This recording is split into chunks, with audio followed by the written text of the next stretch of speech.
Joanne Stafford is 26 and lives in North Yorkshire. She loves nothing more than hanging out with her family and friends. I think I'm pretty much an average Joe. Great friends, fairly good life. She's quite a party girl, but there's a shadow over Joanne's fun-filled lifestyle. For 24 years, she's lived mostly on bread. I love bread. In a typical week, I'll probably get through 2 or 3 loads. If they stopped making bread, she would just die. Unless Joanne mends her ways, she's at risk of serious health problems. I don't eat any meat, fruit or vegetables. It is like a food phobia. Yeah, I don't expect anyone else to think it's rational. Luckily, psychologist Stephen Briers and nutritionist Natalie Savona are here to help. Natalie's job is to encourage her to eat new foods. I think we should dive in a bit deeper here. While Stephen will tackle the negative thoughts behind her bread addiction. You are doing an incredibly difficult thing for you. You're being very brave. They've just 4 weeks to reverse a lifetime of bad eating habits. It's a really big problem for me, and one that I'd really like to be able to get over. Spa town Harrogate is home to Joanne Stafford. She has 2 jobs, accounts clerk by day, bartender by night, and she lives with her younger sister, Clare. Very close family, yeah. My family are all really supportive, and we just enjoy spending time together. Joanne's parents live nearby, and Sunday lunch is a regular family event. The Staffords love their food, but unfortunately for Joanne, she can't join in. Actually, it's Claire's favourite red cabbage.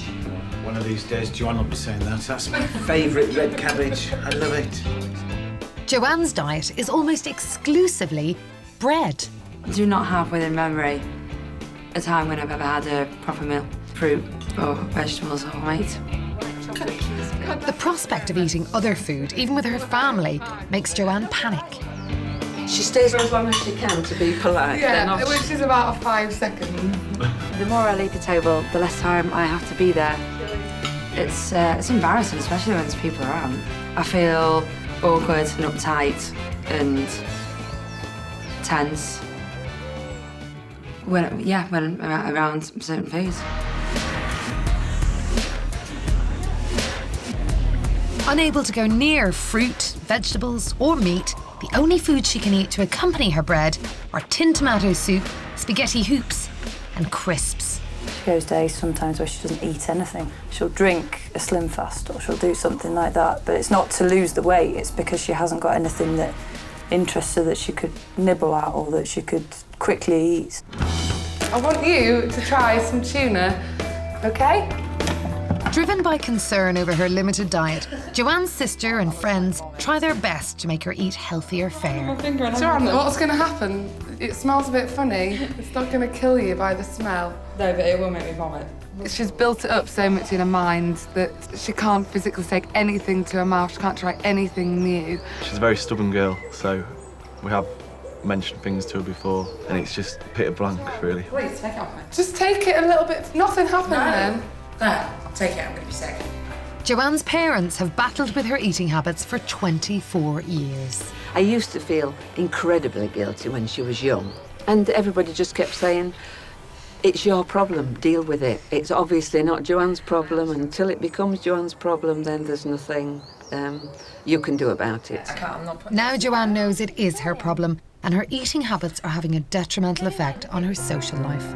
She actually really got to me when she said that we don't invite her out for dinner or she doesn't get invited round. So in that sense, she's already been socially excluded. What does it feel? Her loved ones are convinced her health is in jeopardy. Eating bread is not going to supply you with, the variety of vitamins and things that you need. Joanne is storing up these health issues, which might mean that she becomes iller. I said, yes, I would hate to think that you were going to die before me. Until now, all Joanne's attempts to try new foods have failed. She believes this is her last chance to tackle her menu of misfortune. God willing, sometime in the future I might get married and have children, and I don't want it to be a big deal within my potential future family. I don't want to affect the way that any future kids of mine might eat. Definitely need to get it cracked.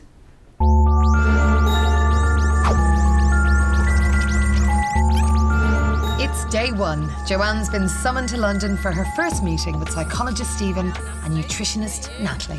Good. So how are you feeling about today then? Really nervous. Yeah? Yeah. Yeah. Kind of excited but nervous. Trust us. We mean you no harm. Well, I don't know. We want to show you something that we think will really help you through the next few weeks, because there are going to be ups and downs. It's not all going to be plain sailing. I mean, we do really respect the fact that you're doing something that is going to be very difficult for you. We will do our best to support you through the process, but ultimately you're the one who's got to provide the motivation and the incentive to change. Absolutely, yeah. Before they begin their work, Natalie and Stephen have a surprise for Joanne, which they hope will focus her mind. Joanne, it would be lovely if we could go out for meals together. It would be lovely to share food with you and not have to, make a meal for one. After years of being lectured by you, I suppose, about eating disorders and things like that, I think you need to take a long, hard look and realise that as much as you're saying it's not one, you do have one. And in the same way that people that don't eat at all, the same things that you eat, are eventually going to make you very, very ill. And it's very, very scary. I'm scared to think what will happen, in 30 years' time. I want you here, for as long as I'm here. I know you've tried on your own before, but you've never succeeded. I think you need to succeed this time, because I think it might be the last time you get the chance to try and solve it. Joanne, you're a star. Prove it to us. Prove it to the rest of the family. You know it's important. It's just perhaps the single most important thing that you've done in your life so far. There's no way that I want to have to nurse you. I don't want you to become poorly, and I don't want to have to deal with getting really ill and leaving me to deal with anything if you are not eating the right things to keep you healthy.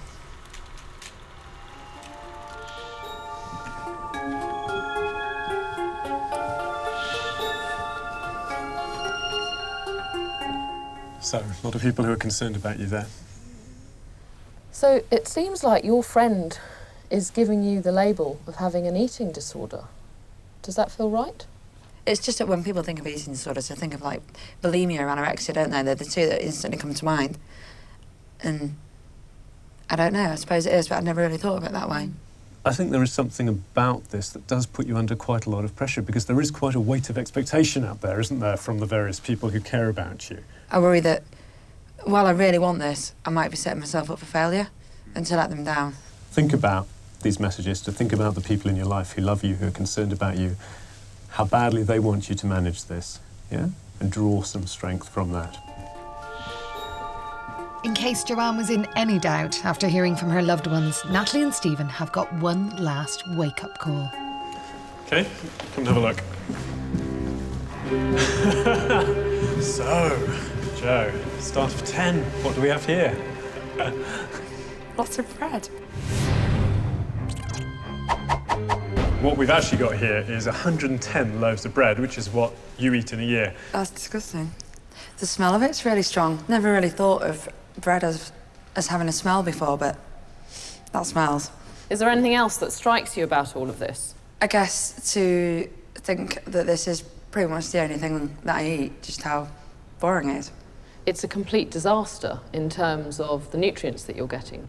I guess there's nothing, I can't say anything good about it, can I? It is what it is. What we've got over here, Joe, is a nice contrast.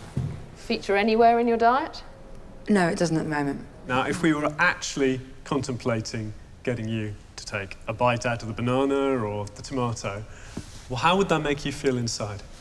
Tense and anxious and a bit stressed. We're not talking about a bit, are we? We're talking about Yeah. a lot stressed, yeah? Yeah. That's the truth of it at the moment, isn't it? Yeah, it's scary, yeah.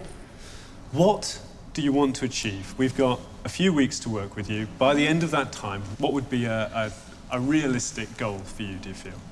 My brother is getting married.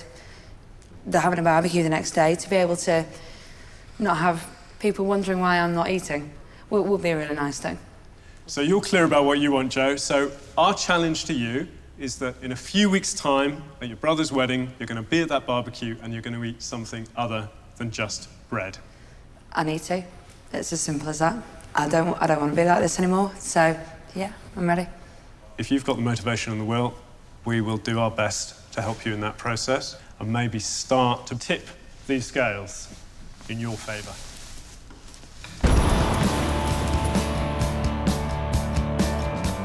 I thought I knew the way everybody felt about the way that I eat. And obviously they had a bit more to say on it than I realised.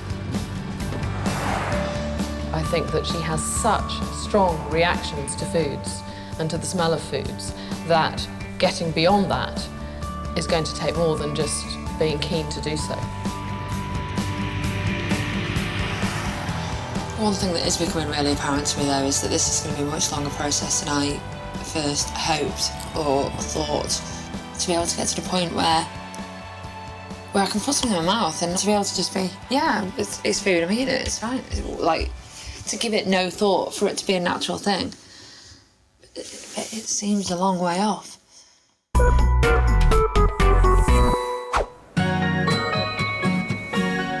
Before Natalie can tackle the deficiencies in Joanne's diet, she first needs to understand the extent of her problem with food and find out how hard she's willing to push herself to change. I think going beyond anything she's used to is going to be a real struggle for her. I want her to be able to see progress in her sight rather than seeing it as a really daunting task.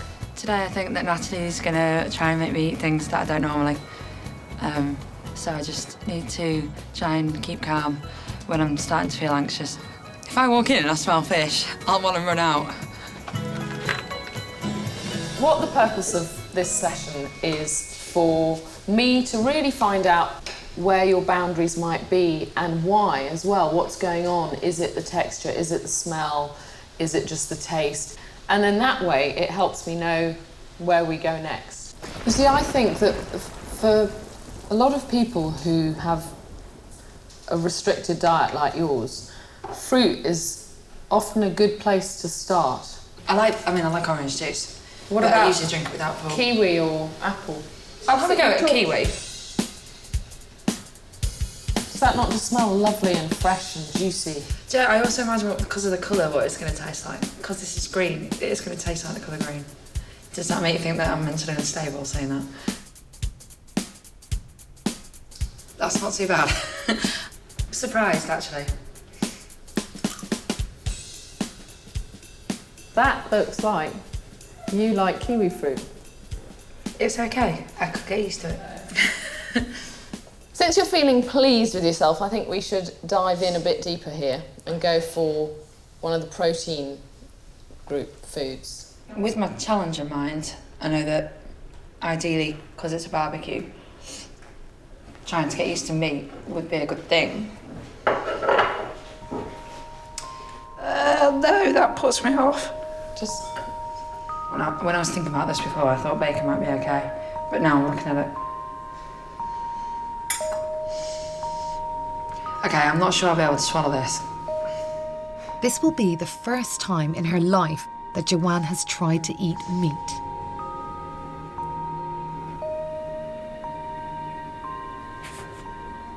Okay, I'm just gonna have to leave this in here for a minute. Sorry. Ooh, that makes me feel ill.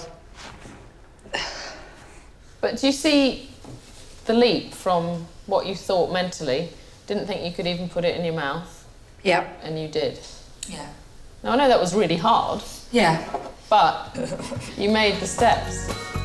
When Joanne also manages a bite of tomato and a sliver of grapefruit, Natalie thinks it's time to show her a simple fruit and chocolate milkshake to bring vitamin C into her diet.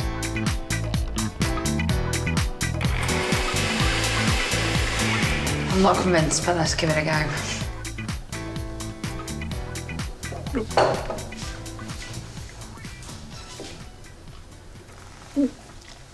So was that the taste that made you gag?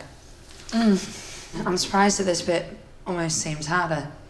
I think, Jo, to start with, it's going to be a case of getting used to forcing everything down you. Yeah. But you've done it, and you've shown yourself you can do it. Aware that practice makes perfect, Natalie has a parting gift with a difference for Joanne. The work really begins when you go home. Yeah. So I've got a healthy hamper here for you, and in there are several envelopes, and inside each envelope there's a task. And the tasks are designed to take you through a progression of expanding the sorts of foods you eat and how much you eat of them. And we've also got a special surprise present in there as well. So how do you feel about having homework to do? I guess it's good. It's again more of a push to keep going. On a certain level, I feel none the wiser today having worked with Jo, because there's a lot of contradiction going on. Like, we can't really pinpoint what it is that is the barrier between her and the foods. I feel like this is going to be a really long process, and what I've done today is only just starting to skim the surface.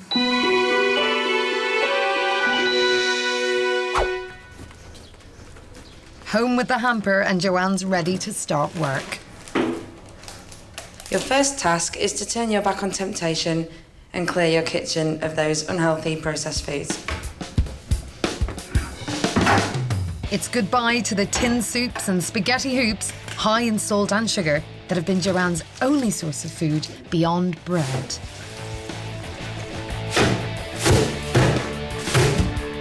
It was a little bit hard throwing those away, mainly because I'm thinking ahead to the next few days and about what I'm going to eat, and now those things aren't in the equation. Natalie has advised Joanne to try one new piece of fruit each day. For her first attempt, she'll have to give it a go in front of her mum and sister Clare, who's been roped in for camcorder duty. I'll be camera woman. Yeah. Can you look at me rather than yourself? I'm excited to show you. Don't make me go all deep on your ass, I will.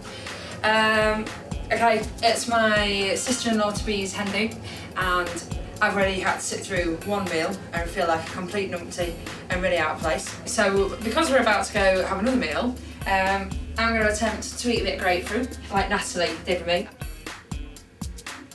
I'm alright to tune it, it's just swallowing the fleshy bit that seems to be the bit that makes me gag a little bit. No, I'm not be too close to that. You're doing well, Joanne. Well done. So anyway, that's all you need to see.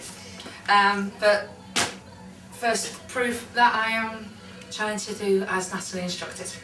Thank you very much. I'm gonna get drunk now. Cut. I was really surprised because she managed to swallow it so easily, take it in her mouth so easily. Her face wasn't screwing up into a ball. Really, really impressed. I hadn't ever seen that before. With fruit moving closer into Joanne's comfort zone, Natalie's next challenge is to give her a healthier version of her normal starchy white bread. Have a go at making a seeded wholemeal loaf, and each day add another ingredient into the mix. Limit yourself to eating 3 slices a day. That sounds exciting. Ow! Good. Let's get it going. The recipe adds sesame and pumpkin seeds into a wholemeal mix and cuts down on salt. When she makes it in the future, Joanne must then add dried fruit. How do I feel about fruit going in? Not great, if I'm honest. Depending on what fruit it is and in what form it is in. I shall give it a try.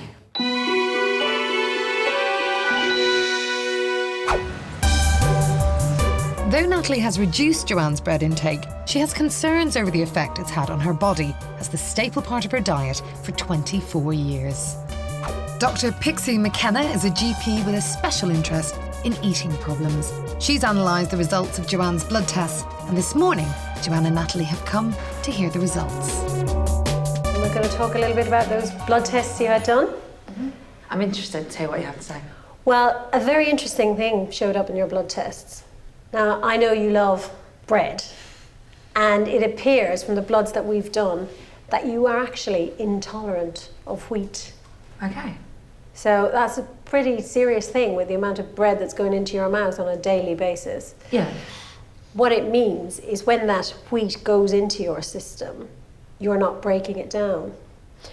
So it's sitting in there, it's quite sticky and goopy, and it's drawing water into your stomach, so you're retaining fluid, you're becoming bloated and you feel sluggish. So have you any sort of symptoms of... Yeah, I do feel tired and sluggish, and particularly if I've eaten white bread, I can get a bit painful around the stomach area, like it needs popping like a balloon. Right. So if I stop eating bread, when will I feel better? How long does it take? You mean when you stop eating bread, is what you mean, isn't it? Yeah, sorry, obviously. Really looking at about a couple of weeks before you'd actually feel a lot better. You'd be more energetic, you'd be less bloated. I'm not saying to you do this and you'll feel better in 2 years' time. I'm saying do this and you'll feel better in 2 weeks' time. Banishing bread means Joe will need energy from other carbohydrates. The glycemic index is used to rate the speed at which carbs release energy into the blood. The higher the score is over 70, the bigger the energy boost. Her old favourite, bread, scores 69 points, but Joe would pack a bigger punch with the following wheat-free products. Watermelon, which comes in at 72. Rice cakes, scoring 77. Parsnips, rating high at 97. And dates, blowing the scale at 103. Joe, you know that the absolutely prime ingredient of bread is flour. What I'm going to get you to do is put your fingers in here. Get stuck in. This is what you're eating? Yeah, Come on, that's give it a stir around. quite disgusting. To imagine that inside me, it's making me feel a bit sick, actually. And so that is the beginning of what's going into your stomach and then the rest of your digestive system. There is a hard scientific reason for you to feel the way you feel, and eliminate the bread, you feel a whole lot better. Okay. This has been really useful for Jo, I think, because what it's done is it's shown her the direct link between her current diet and the way she feels on a day-to-day basis. I was surprised that Dr. Pixie told me I was wheat intolerant, although I guess it makes sense. Much as I'm addicted to bread and really enjoy it, I guess I probably will have to try and cut it out. Hearing her news, Joanne's family have high hopes that she will get rid of bread for good. The visual illustration with the wheat was very useful and was quite strong. She was very enigmatic when she was telling us about it. She's going to try and do without bread altogether. And then if she's less tired, she'll be more motivated to make more of an effort to do things. So, you know, let's hope the cycle, you know, goes the right way.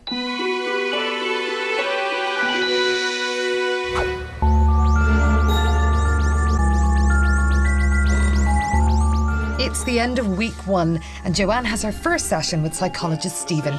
It's his chance to probe the issues behind her food phobia. Welcome to my white room. It's lovely. Do you want to start off telling me a little bit about the history? When did it start and what do you know about the origins of it? From what I know, it started around the ages of 1.5 to 2.5. Okay. From what I remember, it was a gradual thing. Me just deciding, oh no, I don't want that today, I don't want that today, and then it changed to I don't like that. Because I was born with a hair lip and a soft palate. I had an operation to tighten the muscles of my palate, sort of within that time frame. No memories Nope. of that? No, at the time? none at all. It's, 24 years on, and so people who have a better memory of that time than me can try and speculate on what was happening around that time. Obviously, there's a lot that they just don't remember. Yeah, of course. Do you think that at the moment your eating is affecting your relationships with other people? Yeah, I do. I miss out on things that my friends do because they know that I wouldn't want to go. So they just don't invite me when they go out for a meal. What I feel is, that level of avoidance makes me think that there must be something really quite significantly anxiety-provoking about all of this. It must be pretty strong. Yeah, it is.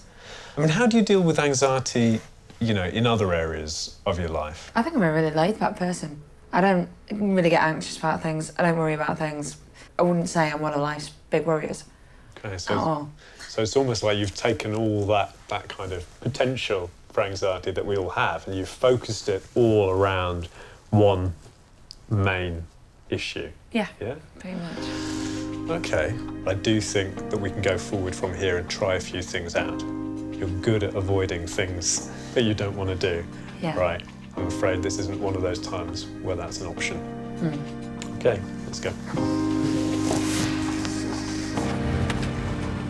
The biggest thing from what Stephen said was about the avoidance of the issue, because I know that I do that with a lot of things, actually. If I'm not sure about something or I don't like something, I'll just try and bury it in the sand, forget about it and move on, which I guess is completely what I've been doing with my eating. Whatever the sources of Jo's problems, what is clear is that food now is associated with an enormously high level of anxiety for her. I'm going to have to try and help her bring that anxiety level down if she's ever really to kind of get to grips with this problem, because that anxiety now has become a problem in its own right.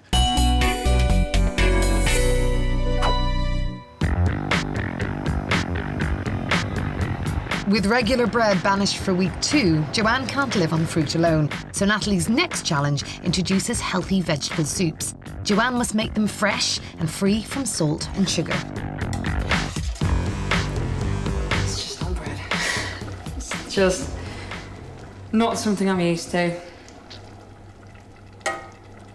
It's really hard trying to get myself into the mindset that Stephen told me. Just trying to be a bit more positive. To ease her into tasting this unfamiliar soup mix, Natalie suggests making a blended portion as well as a chunky one.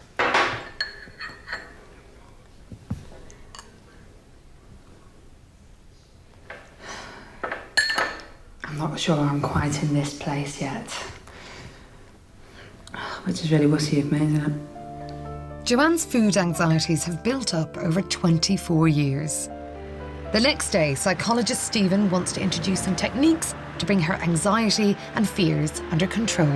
What I want to do with her today is an exercise that hopefully will teach her that actually she can control her own reactions, and hopefully we can get her to learn to master her anxiety levels so that she can apply those techniques when she approaches unfamiliar foods. Hello again. Hi. Again, I'm scared. Scared? Already. And I bet you can't wait to see what we've got cooked up for you. No pun intended, of course. Okay. Come on in. Stephen's invited Joanne to a converted church in Sheffield, not for divine inspiration, but for circus training. So how are you fancying a bit of circus tightrope action? The reason I want to do this with you is because when you approach foods at the moment, your brain screams at you, this is wrong, this is bad, this is disgusting, yeah? And there are lots of stop signs, all right? Here we have an activity where your brain will also be telling you, you shouldn't be doing this, all right? Yeah, you could get hurt. With practice and focus and keeping yourself in a calm state, you will be able to learn to do this. I'm not going to hold you. Stepping onto the wire forces Joanne out of her comfort zone. So, it's okay. You're perfectly right to be worried. If she can control her anxiety on the wire, she can apply the same technique when trying scary new foods. Oh, I don't like those noises. Don't rush. You're not a race. I just want to get there. Excellent. What don't I go, mate? I'm really trying not to say I can't, but I You're putting can't. so little weight on my hand, Joe. You're nearly there. You do need to just, when those thoughts come in, don't sort of push them out of consciousness, but just let them go and just say to yourself, I am going to be able to. Because I think that has stopped you from tackling this eating problem head on, because you've been frightened that you might not actually do it. Yeah? But you're never going to do it unless you face that fear of failure and actually push yourself through.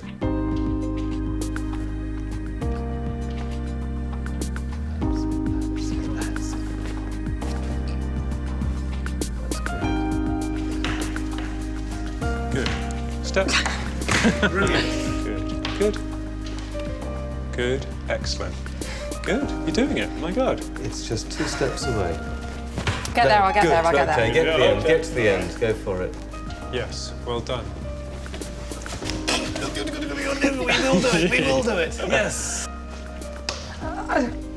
Very good. Okay. Excellent. Okay.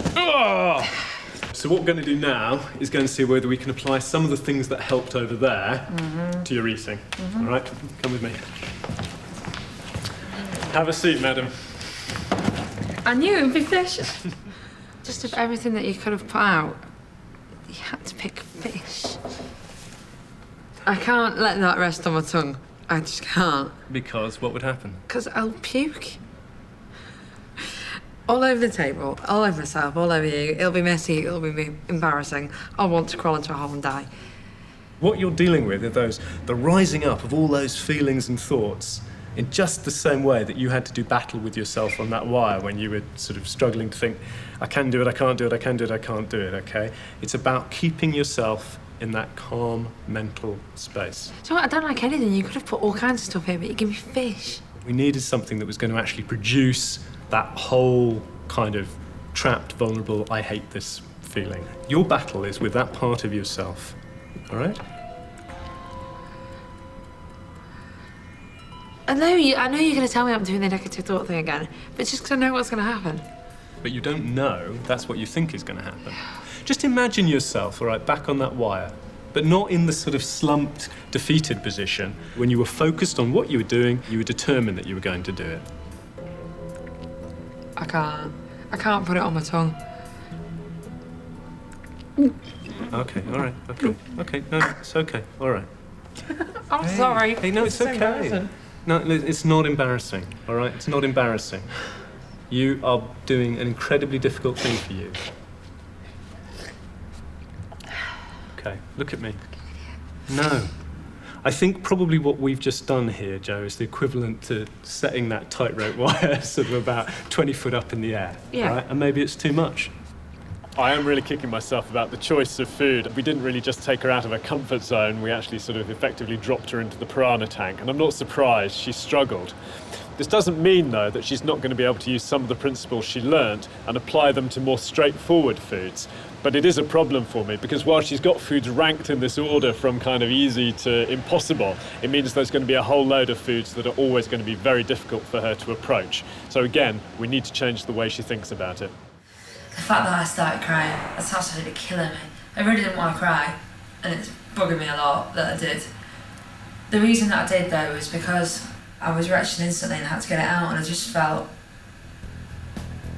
like I'd failed. Despite feeling low, Joanne's sister tries to keep her mind focused on her goal of eating at a barbecue.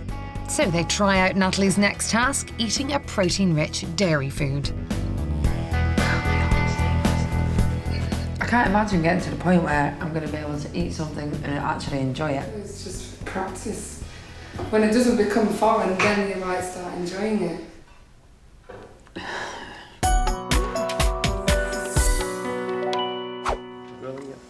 As Joanne struggled to the end of her second week on a new diet, Natalie wants her family to support her with a special challenge of their own. What I'd like you to do is to, in effect, eat what Joe eats for 3 days.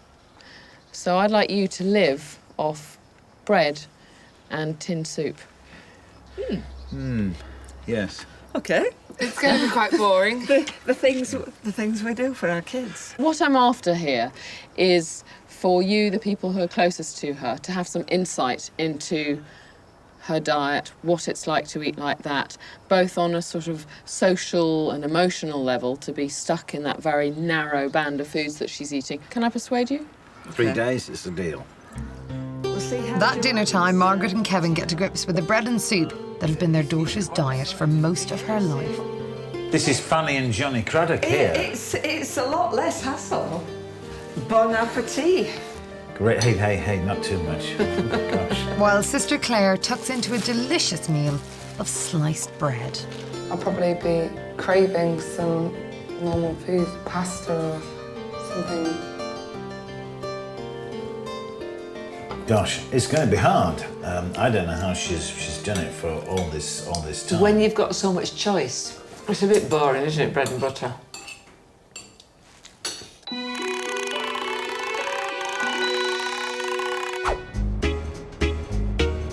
Back in London, Stephen and Natalie catch up to discuss how else they should help Joanne. My experience with Joanne and the wild walk and the tears over the salmon, I think have really brought home to me just how anxious she becomes. We've got a real struggle on our hands here. Anything you can do to boost her morale and make the whole thing feel a bit lighter, I think would be invaluable. I think we need to inject a bit of fun into the whole situation. So we'll think of something to do where she's enjoying herself and expanding her diet. I need to give a little more thought to how she tackles her anxiety. And I think maybe there are some elements in her history that would be worth investigating in order to sort of try and diffuse it, and that she may need to understand, I think, before she'll really feel it's safe to let go. With fruit having been such a success for Joanne, Natalie sends her a morale-boosting challenge to throw a fruity party for her friends and add a new delicacy to her diet. It will be one of the first times that I've ever eaten with them and eaten the same thing as them, which will be quite fun.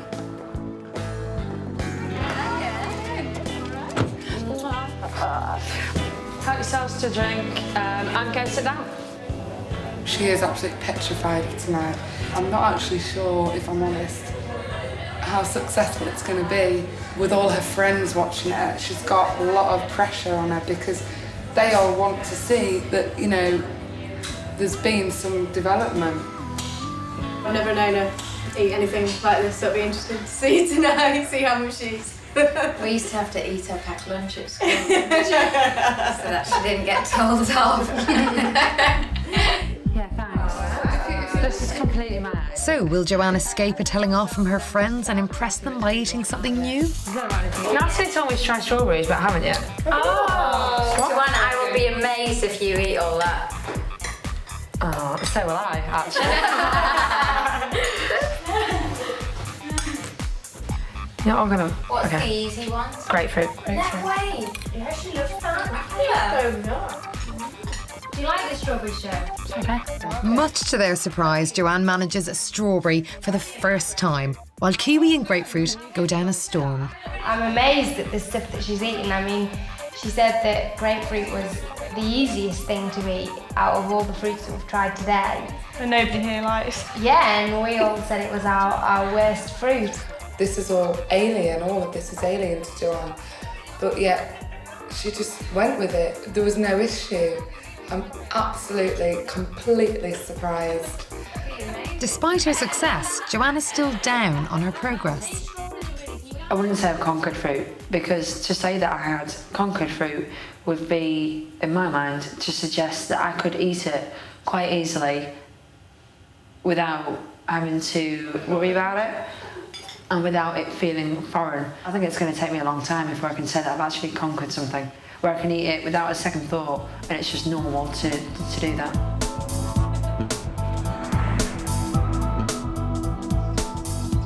At least Joanne is trying, which is more than can be said for Mum Margaret on day 2 of bread and soup. Now, I'm sorry, Joanne, I'm afraid I'm having to give up at the first hurdle. I just cannot manage another day on bread and soup. So I'm going back, I'm afraid, to my crisp breads, my nice tomato cheese Ravitas and my banana. To my mind, it's more healthy and it's going to mean that I will still be able to get into my wedding outfit. With Natalie working on boosting Joanne's confidence, Stephen is determined to get to the roots of her anxiety by looking into her past. When I first met with Jo, she told me that she'd had some surgical procedures when she was quite young.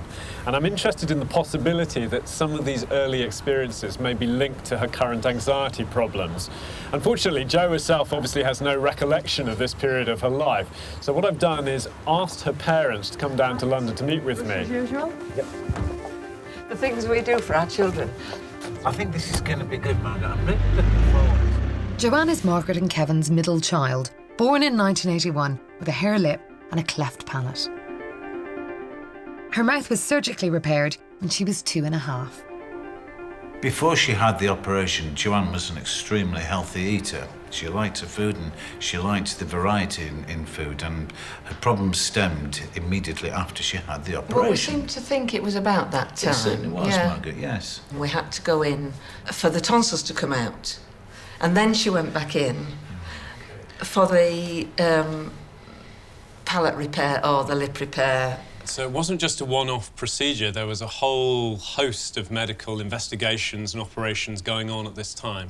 Was she in a lot of pain and distress? I'm not sure what she was taking on board and perhaps how she was really feeling. You have to remember she was only very, very young. Who knows what went on in her head, Stephen, you know? Children with cleft palates often face eating issues, but after surgery, trauma very rarely continues into adulthood. It must have been really hard for you as parents, and particularly, Margaret, for you as a mother, to actually have to go through this.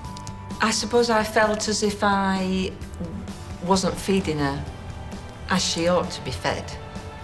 And I was aware that what she was eating was not healthy. As a child, we'd cut a little bit of something off and say, just try it, Joanne. She just couldn't. She was being violently ill, and just to put a little piece of omelette, say, in her mouth, and she really tried, and the poor girl just couldn't. She was retching, just putting it in her mouth. People said when I went for expert help when she was young, it's not her problem. You deal with it. You know, it's your problem. What did they mean by that? I think they meant I was worrying about it and she wasn't. Therefore, there was nothing I was going to be able to do about it until she started to realise. So it's really nice that somebody's taken on board her problem with her. And I think we're making progress. One thing that is really clear about Jo is that she does set very high standards for herself. She is quite hard on herself, and I think she does need encouragement from you.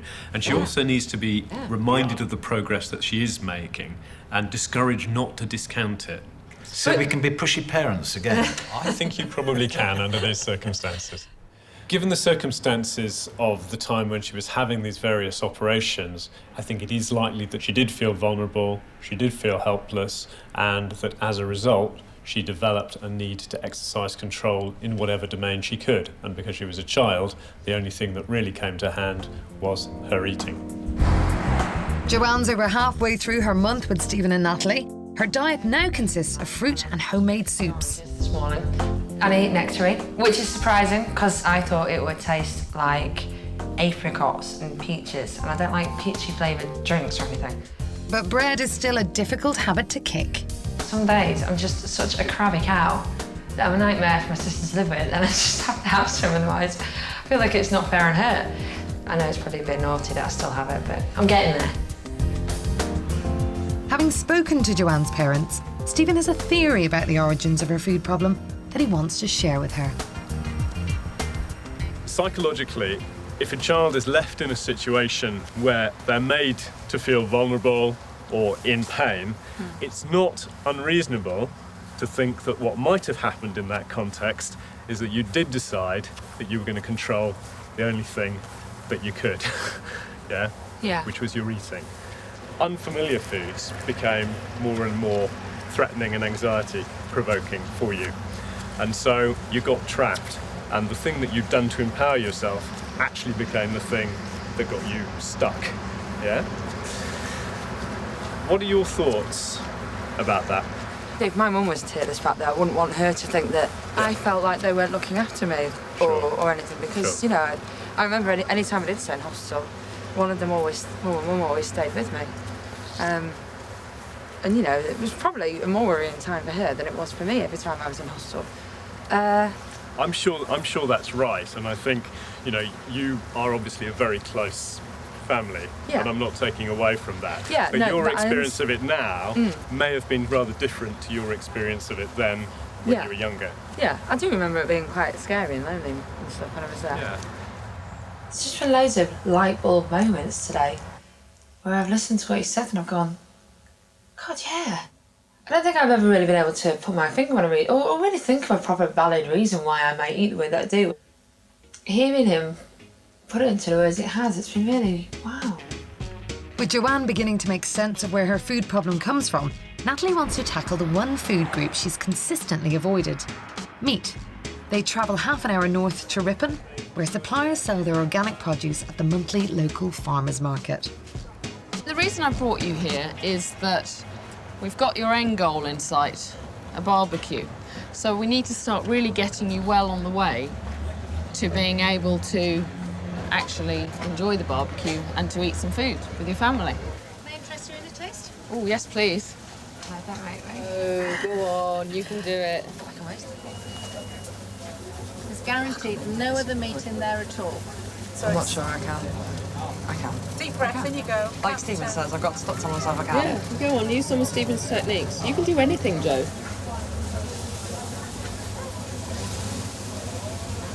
How's that? That's okay. Yeah? That's okay. Well, I think we should get some, given that you've managed to eat a bit of that. Is that the first sausage you've ever eaten? Yeah. There you go. Thank you. Going to the farmer's market with Natalie was quite nerve-wracking.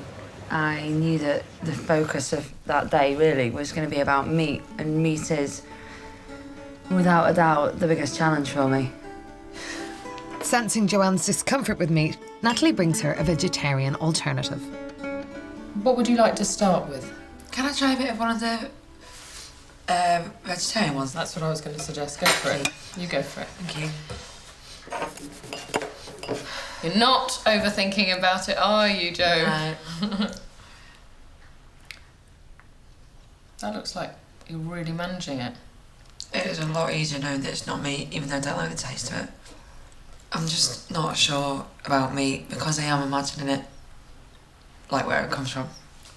That's absolutely fair enough. Being a vegetarian is a perfectly valid, healthy, great way of eating.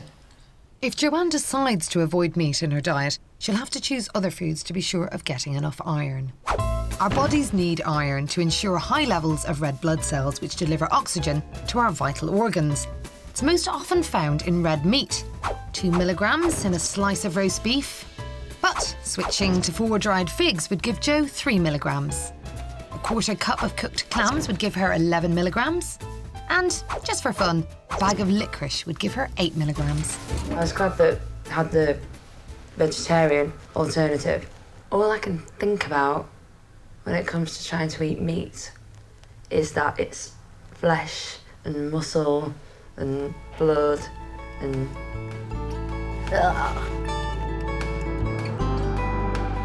Natalie has asked Joanne to eat a meat-free meal each day for the final week leading up to the barbecue. To be sure she does it, Mum's dishing out tough love. I want to encourage her as much as I can, yes, and if that means observing the process and participating. Standing over and nagging. I was only talking to somebody the other day who said they have to sit with their 2-year-old who takes about an hour to manage about that much chicken. I just do not have an hour to sit and eat tea. You've got to up the ante now, okay? An hour and all that should be gone. And if you've got to put it in the microwave every 1/4 of an hour, that's fine. Yeah. Good. High Okay. five. High five. Yeah! As Joanne perseveres with meat-free meals, Stephen has one last trick up his sleeve to get her through the wedding barbecue. Okay, now, the reason we're here is because I want to try and help you learn how to tackle that negative voice and some of those negative thoughts that make you so anxious. Yeah, my little schizophrenic voices. Hence, we've come to a Greek restaurant, not because I'm going to make you eat loads of Greek food, but because there is a Greek tradition of smashing plates, and today we are going to try and teach you to smash through some of the limitations of the way you think. Which is the thought that seems the most uncomfortable? What maybe other people seeing the way that I eat or knowing the way that I eat think. Right round the plate, other people will think. Well, actually what I'm more bothered about is other people think I'm stupid. Thank you. Now that's the real thought, isn't it? Other people will think I'm stupid. Give me an example of how you know that. Are you regarded as being this stupid, freakish person at work?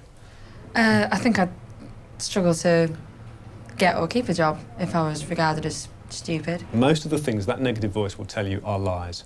I think you've just about earned the right to smash the plate, OK?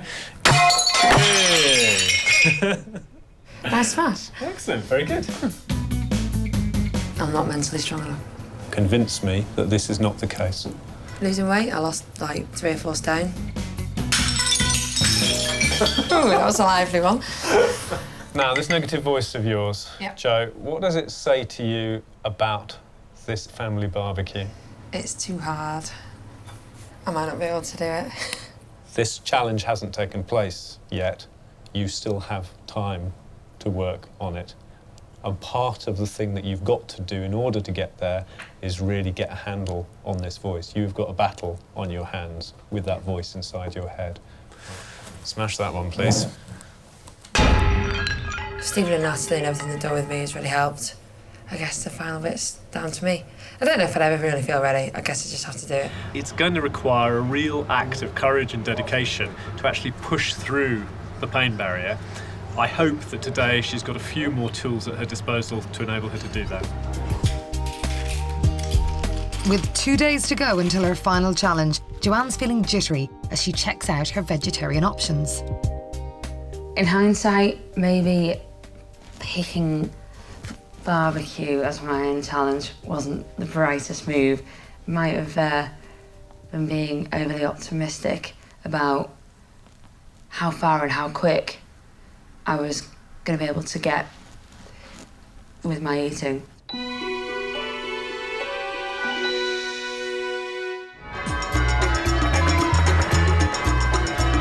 That barbecue is now less than 24 hours away. Determined to keep her negative inner voices at bay, Joanne presents a brave face to the wedding guests. The biggest thing is going to be eating in front of people. My family aren't used to seeing me eat similar or the same kind of things as them. The big day has arrived. Having managed a few bites of couscous at the reception, Joanne is feeling a little more positive about the challenge ahead. I can either eat it or I can't. What's the point in getting nervous about it? Just makes it harder, as Stephen showed me, if I get worked up about it. The menu for everyone else would be normal, meaty, barbecue stuff. For me, meat-free burger, and I don't know, I'll just see what else I fancy having a little nibble at. We're doing some roasted vegetable skewers this afternoon and some couscous as well. As the bride and groom arrive with other guests, it's time to face her fears. We're confident that she will put a smile on our faces. I've been hearing good reports, so anything's a bonus really compared to what we've had in the past. Let's go, gang. They're sweet potato chips. It's a wealth of tricky new tastes. The veggie burger, sweet potato chips, couscous, spinach, and grated carrot are a million miles away from bread and butter for Joanne's palate. Can I have a bit of courgette as well, and maybe a bit of pepper, because I'm so experimental. Maybe a bit of aubergine. There's aubergine there, maybe. Throughout her life, Joanne has barely stayed seated at the table with her loved ones, let alone eaten the same food. Now, all eyes are on her.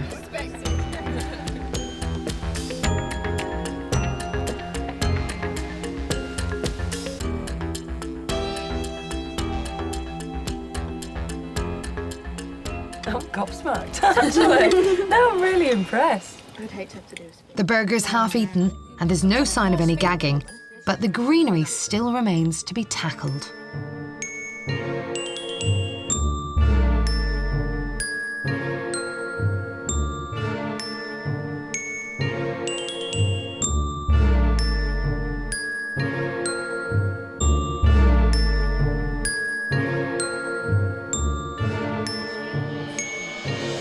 For the first time in her life, Joanne Stappert is managing to eat a meal that isn't just bread. Enjoying it, Joanne? I'm loving it. Hey, toast to Joanne.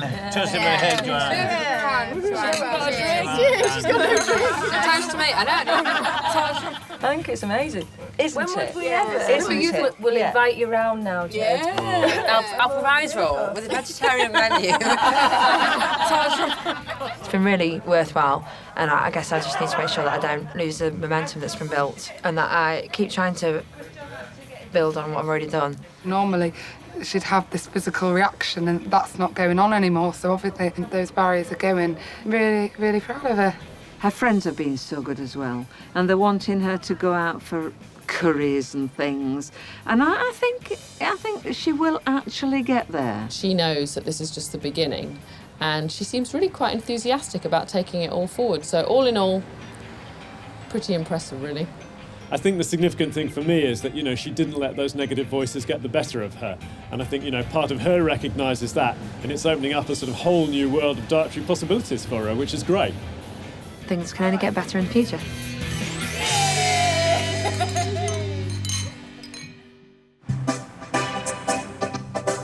Four weeks later, has Joanne fallen off the wagon into her bad old bread diet?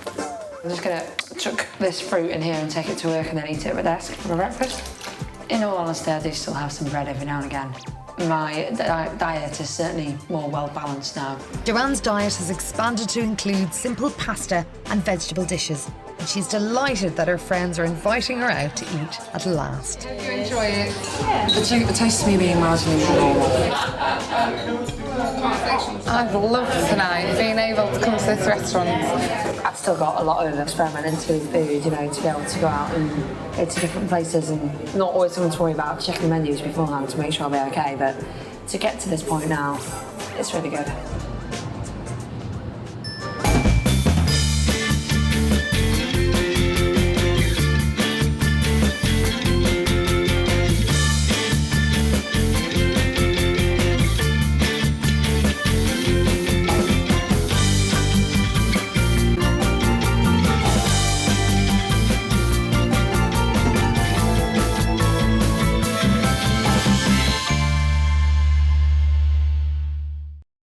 Click on screen for more videos of Extraordinary Humans.